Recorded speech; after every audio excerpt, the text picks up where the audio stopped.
So hello and good morning everyone. आज है हमारा 9 जून और आज हमने ट्रेड किया है बैंक निफ्टी के अंदर। तो ट्रेड के पीछे का लॉजिक क्या सेटअप बना, क्या लॉजिक बना मेरा ट्रेड लेने के लिए, मैं आपको एक बार एक्सप्लेन कर देता हूँ। तो गाइस मार्केट ओपन हुआ समवेयर अराउंड हल्का सा gap up, slightly gap up आप कह सकते हैं, और फर्स्ट कैंडल तो चलो इग्नोर कर दो, ठीक है। उसके बाद अगर आपको 15 मिनट के टाइम फ्रेम पे दिखा देता हूँ तो यहाँ कहीं अराउंड ओपन हुआ था 15 मिनट के टाइम फ्रेम पे मार्केट, ठीक है। इसके बाद क्या हुआ गाइस, मैंने 3 मिनट के टाइम फ्रेम पे स्विच करा, यहाँ पर अपना सीपीआर लगा हुआ था, तो मैं देख रहा था सीपीआर के मिडल में आज मार्केट ओपन हुआ है। तो अभी यहाँ कुछ अभी डायरेक्शन क्लियर नहीं था, लेकिन नेगेटिव व्यू थोड़ा सा पहले से बना हुआ था, क्योंकि यार जो यहाँ सेल करके बैठे हैं, यहाँ सेल करके बैठे हैं, तो ऑलरेडी वैसे मार्केट एक बार उनको हाथों को तो निकाल चुका है। कुछ लोगों के स्टॉप लॉस यहाँ हो सकते हैं, यहाँ कहीं हो सकता है कि वो स्टॉप लॉस पड़े हो लोगों के और वो भी निकल जाए। तो प्लान था मेरा यहाँ से कि एक नेगेटिव साइड का, दूसरा मैंने डेटा भी चेक करा था तो वो भी नेगेटिव ही शो कर रहा था। अब हुआ क्या यार, यहाँ रेजिस्टेंस ले रहा था मार्केट, ये रेड कैंडल बनी, उसके बाद देखो ये वाली कैंडल, देखो ये वाली कैंडल ग्रीन बनने लगी। जब ये ग्रीन बनी तो मैंने कहा अरे यार अभी तो यहाँ हो सकता है थोड़ी देर कंसोलिडेशन करें। मैं इतनी देर में वाटर बॉटल लेने गया हूँ और मैं देख रहा हूँ कि ये कैंडल बन के कंप्लीट हो चुकी है और ये वाली कैंडल मतलब ऑलमोस्ट यहाँ देखिए। मैंने कहा यार बीच में क्या ही घुसूं, कहीं मिस हो जाए, ये हो जाए। और गाइस अगर ये वाला ट्रेड कैप्चर होता तो ऑलमोस्ट 70 पॉइंट्स का टारगेट था और अच्छा खासा टारगेट मिलता हमें, लेकिन वो हमारी किस्मत में ही नहीं रहा और वो मिस हो गया। लेकिन इस ट्रेड की वजह से थोड़ी देखो साइकोलॉजी बिगड़ गई, ट्रेड मिस हो गया, जल्दबाजी आ गई। अब देखो जो सेकंड ट्रेड था यार वो मैंने यहीं कहीं इनिशिएट कर दिया, इसके लो ब्रेक होते ही तुरंत। अब देखो सेकंड ट्रेड जबकि मुझे इनिशिएट करना चाहिए था कहाँ, इस लो को ब्रेक होने के बाद, लेकिन मैंने यहीं इनिशिएट कर दिया। मुझे लगा कि यार अब तो 44,000 के नीचे भी निकल गया मार्केट और अब तो हो जाना चाहिए, अब तो नीचे जाना चाहिए ऐसे करके, लेकिन वेट करना था, एटलीस्ट प्रीवियस डे का स्विंग लो तो निकाल ही देना चाहिए था। अब उसमें मैंने देखो ऑप्शंस में दिखा देता हूँ आपको, ये रहा बैंक निफ्टी का ऑप्शंस का चार्ट। तो बैंक निफ्टी के ऑप्शन के चार्ट में आप अगर यहाँ देखते हैं तो यहाँ थी मेरी एंट्री, यहाँ कहीं मैं प्लान कर रहा था, देखो यार यहाँ तक आया। तो अगर मैं यहाँ से यहाँ तक आपको बता दूं तो यहाँ पर मोमेंटम जो हमारा बन रहा है कितने पॉइंट का बन रहा है, यहाँ से अगर मैं यहाँ का एंट्री लेता तो देखो ऑलमोस्ट देखो 70 पॉइंट्स का टारगेट दिया मार्केट ने। बहुत अच्छा टारगेट था सिंगल फ्लो में यार, ऐसे ट्रेड मिस होते हैं बहुत बुरा लगता है लिटरली। ऐसे ट्रेड मिस नहीं होने चाहिए किसी के भी। सिंगल फ्लो में जो ट्रेड चला गया ना उसके लिए तो मेरे को बहुत रिग्रेट होता है। चलो कोई बात नहीं, वो गया। उसके बाद मैंने यहाँ कहीं एंट्री फिर से ली अपनी, तो इस बार मैंने स्टॉप लॉस सोच रखा था कि भैया अगर 300 के आसपास भी आ जाएगा ना 305 तो मैं एग्जिट कर दूंगा। तो मैंने यहाँ 312-14 पे एंट्री ली, वो गया भी ऊपर, प्रॉफिट भी दे रहा था मुझे 300-400 रुपए का, लेकिन उसके बाद वो धीरे धीरे धीरे धीरे नीचे आने लगा और फिर मैं समझ गया कि भाई अगर आप 305 के नीचे गया तो आई विल एग्जिट। मैंने इसी कैंडल के लो को अपना स्टॉप लॉस समझ रखा था और बस जैसे ही वो यहाँ भी आया ना मैंने यही एग्जिट कर दिया। तो गाइस मतलब इतना लकी था मैं कि देखो यही होता है, लॉस को भाई कभी भी लेके मत बैठो, सिंपल सा खेल है। ऑप्शन बायर हो तो भाई लॉस लेके तो बैठना ही नहीं है। आपके अगेंस्ट में अगर ट्रेड चलना चालू हो गया ना तो बस अलर्ट मोड में आ जाओ और कोशिश करो कि भैया या तो वो कॉस्ट पे आए मेरी और या मैं उससे एग्जिट करूं। देखो मैंने तुरंत यही एग्जिट करा और आप अगली कैंडल देखो कितनी बड़ी कैंडल है गाइस। एक बार मैं अगर आपको कैलकुलेट करके बता देता हूँ, यहाँ से यहाँ तक देखो ऑलमोस्ट 94 पॉइंट की कैंडल है ये सिंगल कैंडल। 94 पॉइंट है मतलब समझ रहे हैं आप, 2500 रुपए का लॉस होता है मेरा, 2500 से भी ज्यादा का, क्योंकि मैंने तो एंट्री यहाँ कहीं ले रखी थी। यहाँ से यहाँ ऑलमोस्ट मेरा यहाँ पर 2800 रुपए का लॉस हो जाता सिंगल फ्लो में। तो बहुत अच्छा करा मैंने एग्जिट करा और यही एक सबसे बड़ी इंपॉर्टेंट लर्निंग है आज की। और ये तो मेरे हिसाब से सबको लॉस होने लग गया, आपको ट्रेड में ट्रेड लिया प्रॉफिट हो रहा था बहुत अच्छी बात है, ट्रेड आपकी कॉस्ट पे आ गया नो इशू, ट्रेड लॉस में लेके जाने लगा, अब जो ट्रेड आपको 300 का प्रॉफिट दे रहा है वो आपकी कॉस्ट पे आ गया, चलो कोई बात नहीं, वो आपको लॉस भी देने लग गया 200-300 रुपए का, तो भाई वो तो दिक्कत है। समझ लो आपने गलत गाड़ी के अंदर सवारी अपनी बैठा ली है आज और आज कुछ हो सकता है, तो संभल के रहे। बहुत सिंपल सा लॉजिक था यार, मैंने एग्जिट करा, उसके बाद ये हुआ। उसके बाद तो गाइस थोड़ा मैं अलर्ट मोड में शिफ्ट हो गया कि अब ट्रेड लेंगे आराम से लेंगे। तो जो फिर मैंने सेकंड ट्रेड अपना एग्जीक्यूट करा बैंक निफ्टी के अंदर, वो मेरा मेरा फर्स्ट ट्रेड में जो लॉस हो गया वो गया 415 रुपए का, ठीक है। सेकंड ट्रेड में देख रहा था यार यहाँ से, अब देखो यार इसको भी ऐसा लग रहा था, फिर से फोमो हो गया कि यार अगर अब अपॉर्चुनिटी मिस हो गई तो मैंने कहा लेकिन कोई बात नहीं, अपसाइड के लिए ना मुझे इतना कुछ खास फील हो नहीं रहा था कि यार अपसाइड के लिए मार्केट निकल जाएगा इतनी जल्दी, क्योंकि कल जिस तरीके का सेलिंग का प्रेशर था उसको देख के। लेकिन हाँ ये जो बुलिश कैंडलें बनी थी इनसे थोड़ा सा मोमेंटम तो आया एक टाइम के लिए कि कहीं अप ना निकल जाए, लेकिन अगर चलो वेट करते हैं। तो मेरा था कि यार 44,200 वाला ये जो लेवल है ना इसके ऊपर अगर 5-10 मिनट सस्टेन करता है और फिर ब्रेकआउट करता है तो हम कुछ प्लान करेंगे। अदरवाइज देख, नहीं तो ये फेक आउट भी हो सकता है। ये मेरे को ऑलरेडी क्लियर था। अब यहाँ पर मार्केट ने थोड़ी देर कंसोलिडेशन करा कायदे से, तो ये मेरा एक बहुत अच्छा सेटअप था। कंसोलिडेशन करा, ब्रेकआउट हुआ तो यहाँ से निकल जाना चाहिए, लेकिन ये जो राउंड फिगर का लेवल था तो मैंने कहा यार रुक ही जाता हूँ। जब ये रेजिस्टेंस है तो थोड़ा सा देख लेते हैं। और ऊपर से देखो तो कल यहाँ पर ब्रेकडाउन हुआ था, रीटेस्ट हुआ था, फिर यहीं से गिरा था। तो ये बहुत मतलब सेलिंग जोन ही समझ लो गाइस, ये एक सेलिंग जोन हो चुका है अब मार्केट के लिए। इतनी जल्दी अब ऊपर नहीं जाएगा।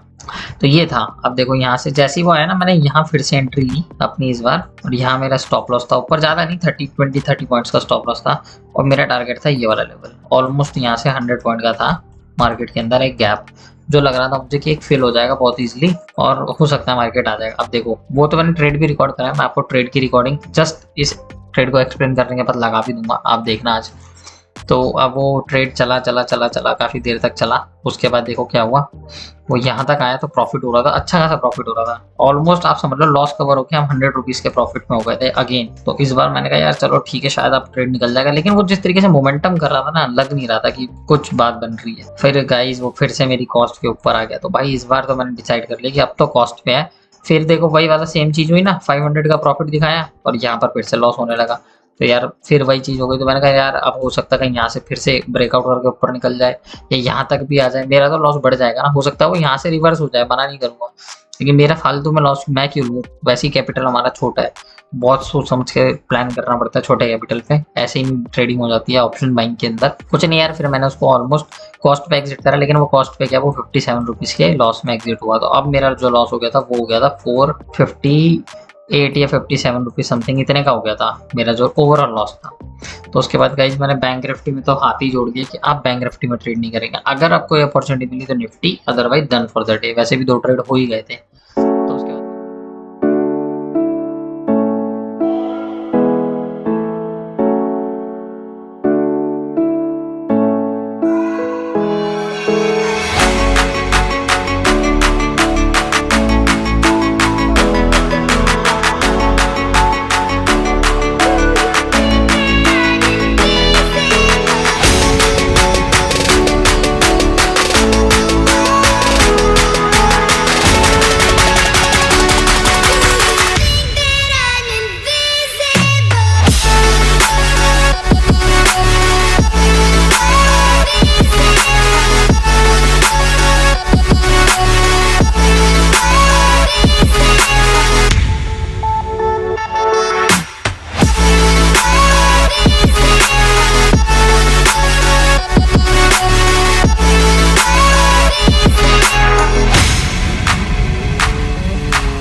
Yeah.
तो उसके बाद गाइस थोड़ी देर बाद मैं थोड़ा सा निफ्टी को भी देखा।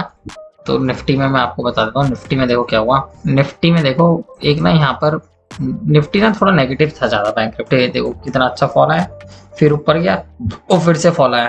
तो निफ्टी में मुझे लग रहा था कि यार हो सकता है, लेकिन जब निफ्टी यहाँ था ना तो मुझे लग रहा था कि अगर इसके ऊपर ही निकल गया तो बात नहीं बनेगी निफ्टी के अंदर। लेकिन देखा मैंने यार निफ्टी फिर से यहीं से रिजेक्शन ले रहा और धीरे धीरे नीचे आने लग गया। तो मुझे लगा कि यार अब निफ्टी निकल सकता है, तो मैंने निफ्टी में यहाँ एंट्री ली। यहाँ छोटा सा स्टॉप लॉस स्विंग के ऊपर। सच बताऊं तो टारगेट यहाँ तक का था मेरा। बहुत एक्सपेक्टेड था कि मार्केट यार यहाँ तक आ ही जाएगा, लेकिन जब मैंने देखा ना 18,600 का लेवल, देख रहे हो मार्केट लेवल्स पे बहुत गाइस, लेवल्स को आप बहुत इंपॉर्टेंस दो। 18,600 देख रहे हो, डॉट टू डॉट टच करा और यहीं से रिवर्स हो गया है मार्केट। लो लगाया है ये आज इसने 18,600 का, आज तक आज का जो डे लो है ऐसे है। अब देखो मैंने क्या सोच रखा था, मैंने सोच रखा था कि ठीक है निकल जाएगा, अगर 18,600 को ब्रीच करता है तो ठीक है, नहीं तो भैया 10 पॉइंट्स का अपना प्रॉफिट बुक करेंगे और एग्जिट कर देंगे। तो ट्रेड लिया, ड्रामेबाजी करी ट्रेड ने, और भाई जिस तरीके से वो मोमेंटम कर रहा था ना ट्रेड, उसको देख के ही समझ में आ गया मुझे कि भाई जितना जल्दी हो सके इसमें से प्रॉफिट बुक करो और बाहर निकलो, अदरवाइज ये भी आपको आज लॉस में लेके जाएगा। तो गाइज मैंने ट्रेड वो वाला यहाँ कहीं लिया था, समवेयर अराउंड इस वाले लेवल के आसपास 120 पे ही लिया था। यहाँ छोटा सा स्टॉप लॉस अपना, और गाइज यहाँ मैंने वो ट्रेड बुक ही कर दिया। वो मैंने उसमें कुछ सोचा भी नहीं, एक बार किया थोड़ी देर वेट कर लूँ ऊपर जाने को ना, क्योंकि वो मोमेंटम देखो यार, रिजेक्शन देख रहे हो आप, प्राइस को ऊपर जाना होता है तो ऐसे रिजेक्शन करेगा क्या, इतना ऊपर जाएगा फिर नीचे आएगा, फिर इतना ऊपर जाएगा फिर नीचे आएगा, फिर इतना ऊपर करेगा, फिर ऐसे प्राइस रिजेक्शन नहीं देता भाई। जब प्राइस को ऊपर जाना होता है तो कंटिन्यू फ्लो में जाता ही जाता है, बल्कि उल्टा होना चाहिए था, प्राइस का नीचे से रिजेक्शन जाना चाहिए था ना ऊपर के लिए। यहाँ तो हमारा केस ही उल्टा हो रहा है, केस हमारा क्या हो रहा है, प्राइस ऊपर से रिजेक्शन ले रहा है, समझ रहे हो। तो बस मैं समझ गया था ये प्रीमियम अब ज्यादा देर का मेहमान नहीं है, इससे भी एग्जिट करो। तो इसमें जो प्रॉफिट हुआ वो मैंने बुक करा और एग्जिट करके अपना डन फॉर द डे कर दिया है। तो आज का जो हमारा रहा है ओवरऑल, मैं आपको वो बता देता हूँ। 3 ट्रेड आज हमने करे हैं, और आज का जो हमारा ओवरऑल है वो 12 रुपए का प्रॉफिट, जिसको कि प्रॉफिट को आप क्या ही कंसीडर करोगे, 3 ट्रेड के अंदर जो 10, 12, 20 रुपए का ब्रोकरेज लगेगा। तो ओवरऑल मान लो आज हम न्यूट्रल में ही क्लोज हुए हैं, डन फॉर द डे है गाइस, इसके अलावा और कुछ नहीं है। एंड अब देखते हैं मंडे को क्या होता है, और वीकली परफॉर्मेंस की भी एक वीडियो मैं बनाऊंगा और वो भी जल्दी शेयर करूंगा। So thanks for connecting with me, and let's see कि हम ये छोटे से अकाउंट को कैसे ग्रो करते हैं। Bye bye.